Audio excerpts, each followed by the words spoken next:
Ils ont pris la fuite vers le parc national de Virunga, et probablement vers le Rwanda et d'autres vers l'Ouganda. Nous sommes en train de faire le ratissage à l'intérieur des limites nationales pour voir s'ils ne se cachent pas encore dans les forêts. Mais ce que nous savons est qu'ils ont pris la direction des pays voisins.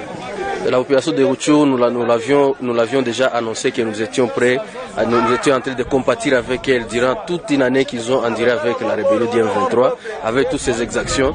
Et maintenant, elle est libérée. C'est un soulagement et c'est une victoire pour tous les Congolais.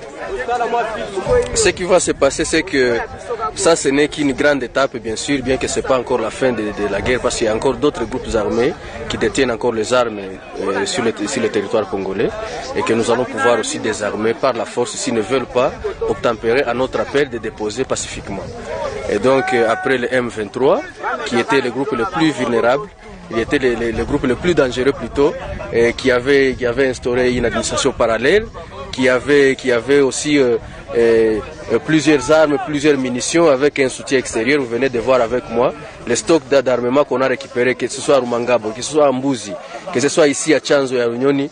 C'est vraiment des munitions, des stocks impressionnants, à tel point que la guerre n'était pas destinée à se terminer aujourd'hui. Ça, c'est un miracle, c'est Dieu qui a vraiment aidé les forces armées régulières de FARDC pour pouvoir démanteler les réseaux du M23.